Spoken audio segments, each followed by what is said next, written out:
there is a talking point that I've seen quite a bit lately that I think is problematic, and it's the idea that if Western European countries don't spend more on defense, then we better start learning Russian. It's something that NATO Secretary General Mark Rutte has said, and I've also seen Kaja Kallas saying it. She's the EU High Representative for Foreign Affairs and Security Policy.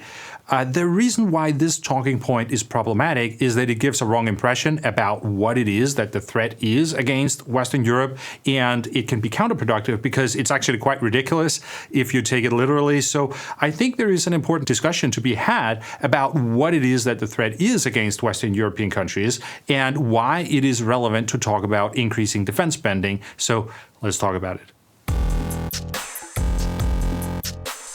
Right now, there is a discussion about the need to increase defense spending in Europe and about how much the new spending requirements in NATO should be.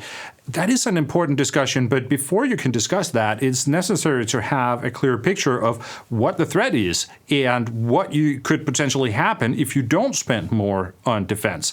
And this is where Mark Rutte then came up with his talking point that if we don't spend more money on defense, then we better start learning Russian.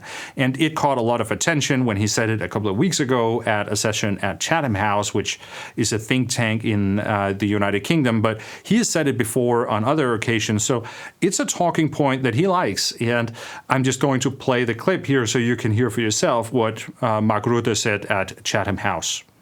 Do you think this Wednesday we should see the Chancellor raise taxes in order to cover the defence spending that you think is required? Well, it's not up to me to decide, of course, how countries pay the bill. I mean, what I know is that if we want to keep our societies safe, and look, if you do not do this, if you would not go to the 5%, including the 3.5% core defense spending, you could still have the National Health Service, or in other countries their health systems, the pension systems, etc. But you'd better learn to speak Russian. I mean, that's the consequence. So that is the Secretary General of NATO saying that we need to start learning Russian if we don't prepare sufficiently to defend against the Russians. And this idea was picked up by Kaja Kallas, who has also said it. And in fairness, Kallas is from Estonia. And if you are Estonian, then that might actually indeed be the case, because Estonia is a frontline state and Russian occupation is a threat that needs to be taken seriously. But to imply that there would be a Russian occupation in the United Kingdom that would require the Brits to learn to speak Russian is frankly quite ridiculous. And when the Secretary General of NATO says that, it gives the impression that maybe he doesn't actually know what the real threat is against Britain, and it seems that he's unable to explain in clear and understandable terms why it's necessary for the Brits to spend more money on defense and what could potentially happen if they don't. So that's what I want to address in this video. I want to explain what the threat is from Russia against Western European countries. And just because these countries are not facing Russian occupation, it's actually pretty bad anyways. I want to mention three things. The first one is perhaps the most abstract, but it's important.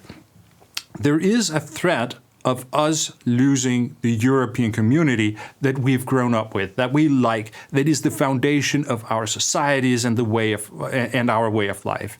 There is a risk that NATO could collapse and potentially also the European Union. This is what's at stake, and it's difficult to really wrap one's head around what a world without all those institutions would look like. I've made a video before about what a war between NATO and Russia would look like and why the image that most people have is wrong. They imagine this massive war where the entirety of Russia goes up against the entirety of NATO in a huge clash where the strongest one will come out on top. But in reality, what we're facing is a different kind of war. It would be a much more limited type of conflict where Russia would try to break up the alliance by exploiting NATO's greatest weakness, which is alliance cohesion. It's the willingness to actually stand together when necessary. The purpose of a Russian attack would not be to engage in a large war with all of NATO, but it would be to persuade the majority of NATO countries to not fight. It looks quite clear right now that Europe cannot count on the United States in a conflict with Russia. We can perhaps hope that the United States will be there if we need it, but we cannot count on it because nothing indicates that Donald Trump has any particular affection for Europe or that he sees any strategic interest in the United States being part of a strong NATO. So it's up to the European countries to ensure alliance cohesion and to demonstrate that they have this willingness to fight for each other. And if they don't have that, then NATO is worthless. And that means that the European countries have to be prepared to go to war without counting on support from the United States.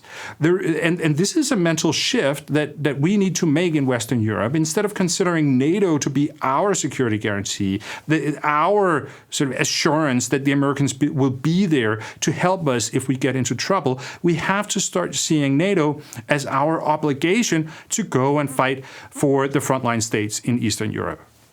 If it turns out, when push comes to shove, that the Western European countries are not ready to honor their NATO commitments, then this is something that could potentially cause the entire European community to start unraveling. The distrust between the countries will be enormous. It's very hard to see how there could be any kind of business as usual between these countries anymore. The ways our economies have worked, the ways our societies have worked together, the ways we have created security, all that might change as a result of Russian aggression if the Western European countries are not willing to fight. So that's the first threat that Western European countries are facing. There is a threat against our societies, our European model of cooperation, and our way of life. And if we don't invest more in defense spending now, then we risk losing that. And we might be moving from an age where European countries are working together to a new age in European politics where it's everyone for themselves. The second threat against Western European countries is that a war with Russia can lead to massive casualties. I recently made a video about drone technology and how it revolutionizes warfare and that we're ending up in a place where suddenly attritional warfare is back. For many years, there has been this idea that through sophisticated, expensive technology, we can reduce human casualties in warfare and we can dominate the battlefield through technology. But the very static situation in the war in Ukraine right now is to a large extent the result of technological developments that suddenly pull in the opposite direction, right?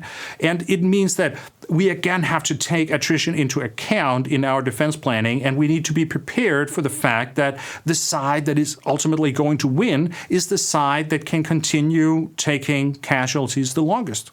So that is the second threat that Western European countries are facing. Even though the war is not about our own territory, we might still lose a lot of people in that war because we have to send soldiers to the front line. And even though they are taking heavy casualties, we have to keep sending more and more and more to replace those losses.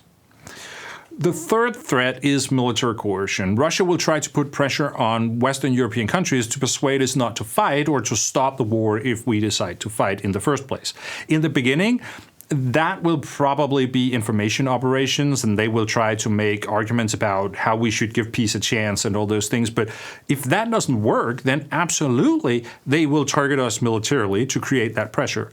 If we want an idea about what that looks like, then all we have to do is to look at the parts of Ukraine that are not directly part of the front line. The type of pressure that Russia is putting on those parts of Ukraine, on Kyiv, on Lviv, or other cities, that's the kind of pressure that they will be putting on Western Europe in case of a war. It would involve strikes on military facilities, production facilities, and also strikes on civilian areas to create that pressure to end the war on Russia's terms. So our societies need to have the strength to withstand such pressure and to not give in to military coercion about not helping NATO countries that have been attacked by Russia. And this includes also nuclear coercion, because Russia will clearly also try to create fear about nuclear war in order to persuade the Western Europeans that it's not worth engaging in this war. So these are the three threats that I would point to that are facing Western Europe when it comes to the prospect of war with Russia and why it's necessary to invest more in defense. It's the threat against our way of life and the European international order that's been very good for our countries. It's the threat that we could face a war where we would take massive casualties, and it's the need to have the strength to resist military coercion. I think it's these types of issues that should be the focus instead of silly talking points about having to learn the Russian language, because that clearly isn't actually the threat that Western European countries are facing, and it distracts from the very real threats that are actually there. And don't get me wrong, I think there are many other good reasons to learn Russian. I speak Russian myself. I find it useful for many things, but we need to be careful about how we explain the need for increased defense spending and not give the impression that it's about preventing Russian occupation or something like that in countries where the real threats are something else. Okay, I will end it here. If you found the video helpful or informative, then please give it a like, and also remember to subscribe to the channel and click the bell icon to get notifications when I upload new videos. If you want to support the channel, you can subscribe to my newsletter and get access to some bonus videos on www.logicofwar.com. Thank you very much for watching, and I will see you again next time.